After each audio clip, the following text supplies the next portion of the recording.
हाँ जी देखिएगा, who is रिनाल्डी। आपको पता है, आपको मैंने एक नावल पढ़ाया था, अ फेयरवेल टू आर्म।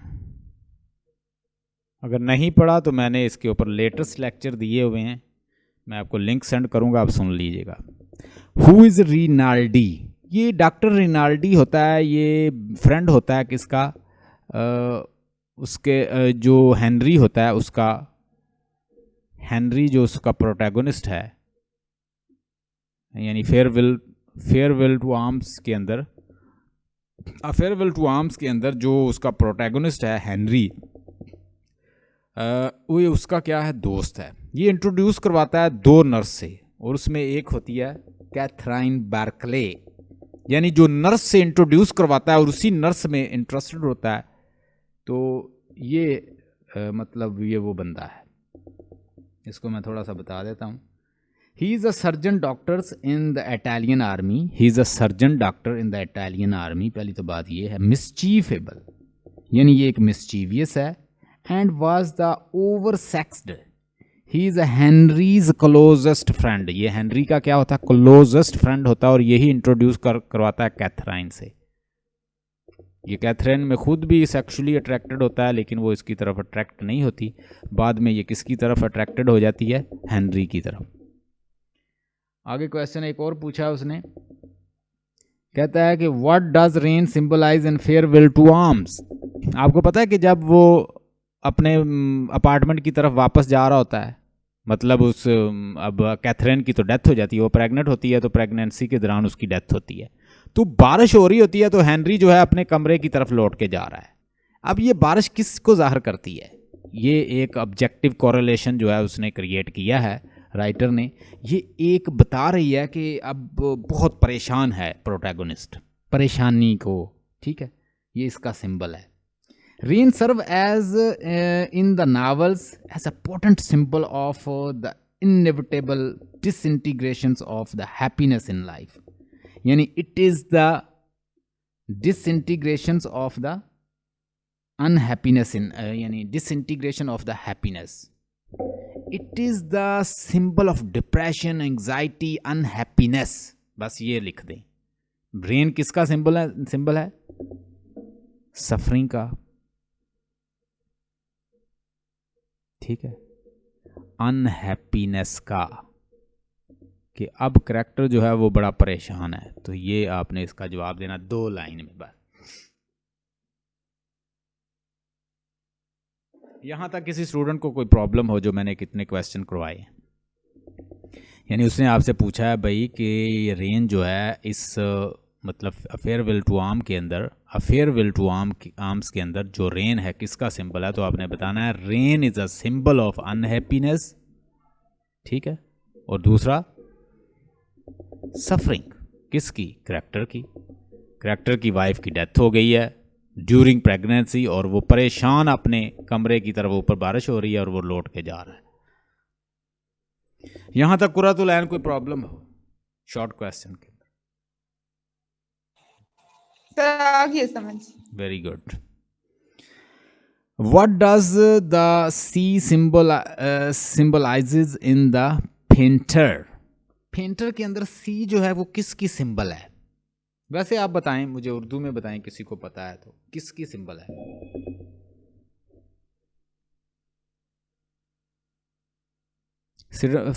ये किसकी सिंबल है सी? मैंने आपको बताया था पेंटर में एक यहाँ पे बिल्डिंग है, ठीक है, यहाँ पे ट्रेडिशनलिस्ट कन्वेंशनलिस्ट लोग पड़े हुए हैं, यहाँ पे वो अपना कैनवस लगा के बैठा हुआ है, और यहाँ पे सी बहता है उसके सामने। वो कहता है कि मैं ये चाहता हूँ ये सब कुछ ऐसे आए और यहाँ पे आके पेंट हो जाए, ये खुद बहुद यहाँ पे आए और ये पूरा अंडरकरंट वेव के साथ इसके ऊपर ऐसे ही ये लहलहाता हुआ, ऐसे ये चलता हुआ जो समंदर है ऐसे ऊपर पेंट हो जाए। ये जब ये आइडिया इनसे डिस्कस करता है वो कहते हैं यार तुम पागल हो, इस तरह का क्यों ले रहे हो, कोई टॉपिक ईजी सा ले लो। अब वो उसके साथ लड़ते हैं कि ये मुमकिन ही नहीं है कि ऐसे आ जाए। लेकिन ये यहाँ पे बताता है कि चूंकि आर्ट जो है उसका रियलिटी के साथ तो भाई कोई ताल्लुक नहीं है, आर्ट इज आर्ट, वो कहते हैं ना art for art sake, so let art be art for the art sake, उसे रियलिस्ट और रियलिज्म और उसके बाद रैशनलिज्म और ट्रेडिशनलिज्म की कन्वेंशन से निकालो भाई। तो यहाँ पे वो डाडाइज्म और सूरियलिज्म को डिस्कस करता है कि जैसे आइडिया आए वैसे ही डिस्कस कर दे, जैसे आइडिया आए वैसे पेंट कर दे, जैसे आइडिया आए एक आर्टिस्ट के पास उसे वैसे, क्योंकि वो तो रियलिस्ट नहीं है, वो तो एक आर्ट बता रहा है ना, तो आर्ट रियलिटी तो नहीं होती। तो यहाँ पे ये आइडिया है कि ये समंदर जो है वो सिंबलिज्म है पेंट के अंदर किसका, फ्रीडम का, आज़ादी का। ठीक है, तो आप लिखेंगे sea symbolises the freedom, the chaos, the harmony of the waves and the creative space of the painter. ठीक है, हार्मोनी ऑफ द स्पेस लिखेंगे आप, ये क्योस की सिंबल है, ये फ्रीडम की सिंबल है, ये लाइफ की सिंबल है, ये अप डाउन की सिंबल है, ये वास्टनेस की सिंबल है। ये सारी सिंबल आप लिख दें 4-5। What is the theme of, क्या कहता है, what is the theme of O captain my captain. आपको पता है कि मैंने आपको बताया था ये वॉल्ट विटमैन ने लिखी है, और इसका थीम क्या है, ये प्रेसिडेंट अब्राहम लिंकन जो था, जो कि फ्रीडम के लिए लड़ रहा था। आपको पता है ये जो सिविल वार हुई थी अमेरिका के अंदर, वो गुलाम जो वहाँ पे आगे उन्होंने बसाए थे ना, अंग्रेज़ वहाँ पे लेकर आए थे जब अंग्रेज़ों ने कब्जा किया वहाँ पे। अब उनको वर्कर की ज़रूरत थी, वो अफ्रीका से जहाज़ भर भर के लोगों को ले आए इधर। क्यों लेकर आए थे, सस्ती लेबर थी। अफ्रीका वाले लोग उनको जानवर समझते थे कि ये जानवर हैं, इनसे हम फैक्ट्री में मुफ्त काम लेते रहते, जंजीरों में जकड़ लेते। और यहाँ पे वो चूंकि गुलाम थे तो वो गुलाम की नस्ल चल पड़ी, उन ब्लैक अफ्रीकन अमेरिकन की, वो ब्लैक अफ्रीकन अमेरिकन बन गए। अब उनको ये गुलाम रखना चाहते थे, उससे वो आज़ादी लेते थे। ये टोनी मॉरिसन भी एक ब्लैक थी ना वोमेन, तो वो अब जब आज़ादी लेते थे तो उनसे कुछ जो अमेरिकन थे उनको आज़ादी नहीं देना चाहते, तो स्टेट आपस में लड़ पड़ी थी बहुत सारी। कुछ उनको कहते कि यार ये गुलाम ही रहे, कुछ कहते यार इनको आज़ादी दो। तो अब्राहम लिंकन भी कहता था कि उनको आज़ादी मिल जाए। तो डेथ ऑफ द, ये उसने लिखी थी, वॉल्ट विटमैन ने पोएम लिखी थी, अब्राहम लिंकन की एलेजी लिखी थी, यानी ये मातम वाली पोएम होती है, उसे कहते हैं elegy. Death of the president Abraham Lincoln, the theme of the mourning, mourning होता है मातम, MOURN, mourn, mourning the death of the one who was a captain of the ship, it was, so what was the theme of the captain, तो इसका theme क्या था, theme mourning of the death, mourning, mourning होता मातम, mourning the death of Abraham Lincoln, ABRAHAM, Abraham Lincoln, LINCOLN, Abraham Lincoln की elegy लिखी थी उसने। It was the morning of, it is the morning of the Abraham Lincoln's death, who was a leader of the ship, जो कि ship का leader था, जहाज़ का। लें जी, अब हम इनको डिस्कस करते हैं जो आपके कोर्स में। जब हम दोनों यूनिवर्सिटी के कोर्स को डिस्कस करेंगे तो आपको काफ़ी फ़ायदा हो जाएगा, क्योंकि दोनों यूनिवर्सिटी जो है, मैंने ये सारे क्वेश्चन तकरीबन आपको सेंड किए हुए हैं, आपने ये टेंशन नहीं लेनी। पहला क्वेश्चन है कि right the historical and the cultural background of the play the crucible. Crucible का आप कल्चरल और हिस्टोरिकल बैकग्राउंड जो है वो कहता है जी लिखिए। Right the cultural historical background of the play. ये क्वेश्चन मैंने आपको सेंड किया हुआ है, आपकी करंट की बुक जो है उसके ऊपर भी ये था, मैंने वहाँ से भी सेंड किया है। आपने सिर्फ उस पर नहीं रहना, बहुत सारे पॉइंट आपको मैं अभी बताता हूँ, ये नोट कीजिएगा। कुछ क्रिटिक कहते हैं कि मिलर ने कोई ओवर एम्फेसाइज कर दिया है, ऐसा मामला नहीं था जितना वो इतना डिस्कस कर दिया है मैकार्थी का। यानी मैकार्थी का जो पनिशमेंट, जो सज़ाएं मैकार्थी दे रहा था वो इतनी ज़्यादा नहीं थी जितनी विच क्राफ्ट, सैलम विच क्राफ्ट में मिल रही थी। सैलम विच क्राफ्ट में भी लोगों को पकड़ के क्या किया जा रहा था, उनको हैंग किया जा रहा था। वो तो कहता, बहुत ही क्रिटिक कहते हैं बहुत ही जुल्म हुआ था वहाँ पे। तो इसको कंपेयर, यानी थोड़े जुल्म को ज़्यादा के साथ कंपेयर कर दिया, कुछ क्रिटिक कहते हैं। बहरहाल ये आप ऐसे लिख देना कि some critics they do not agree.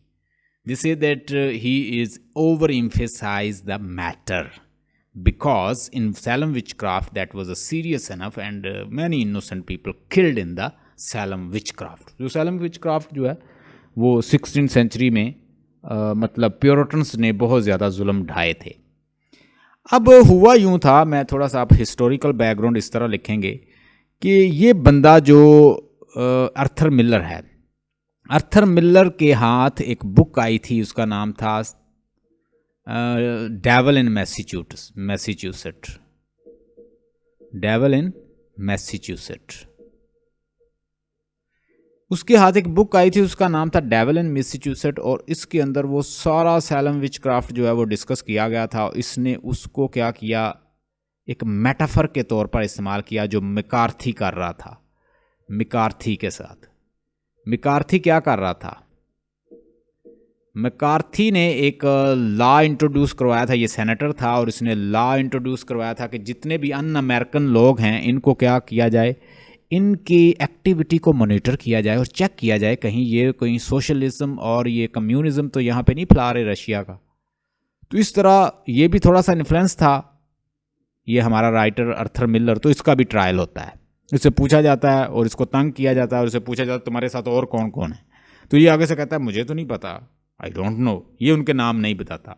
तो इसका जॉन प्रॉक्टर जो इसका प्रोटैगनिस्ट है उससे भी ऐसा कुछ ही होता है। यानी ये एक ऐसा मेटाफर की एक सिंबॉलिक एक सिंबॉलिक उसका वर्क है। ये जो क्रूसिबल प्ले है ये क्या है, एक सिंबॉलिक वर्क है आर्थर मिलर का।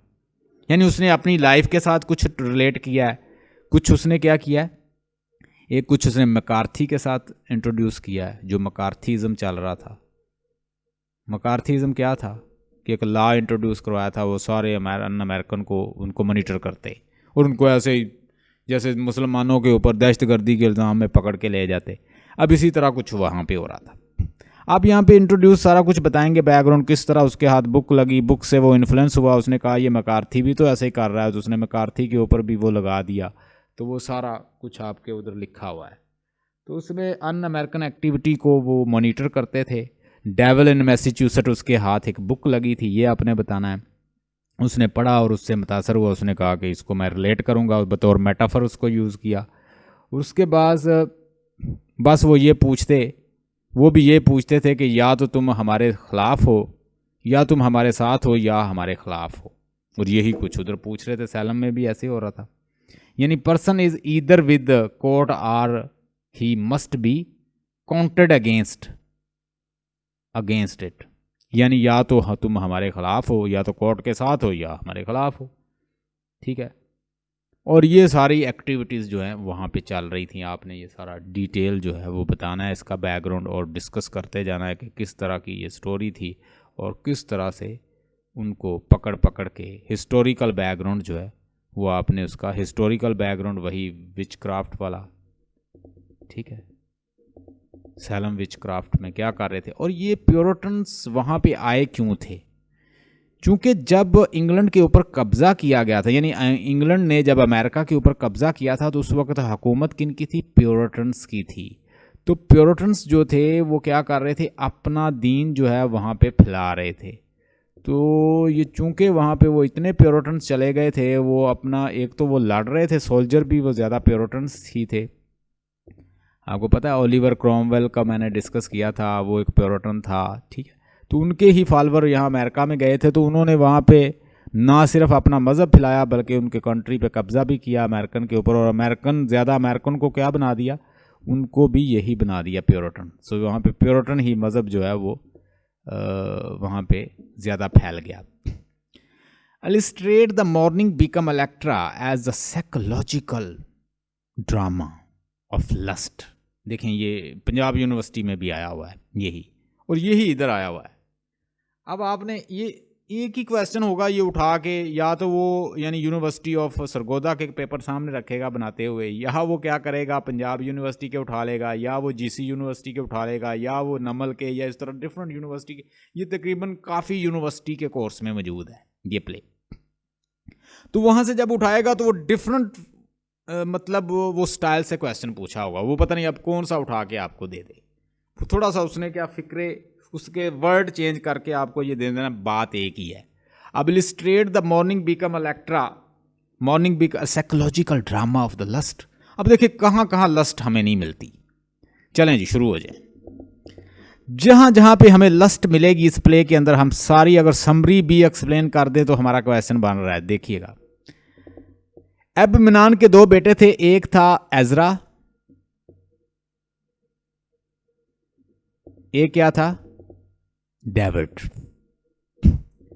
अब डेविड जो है ये तो अपनी ख्वाहिशात को बहुत दबाता है। ये दोनों जो हैं दोनों ही प्यार करते हैं। ये प्यार ये करता था मैरी ब्रोंटम से।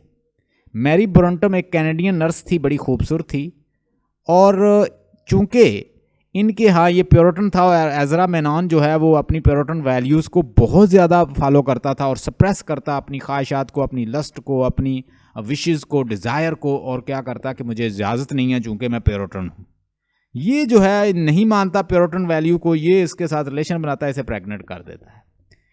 अब उसके बाद ये सारे इसके खिलाफ हो जाते हैं, इसको घर से निकाल, यानी एक तो लस्ट ये बन गई, ये एक लस्ट।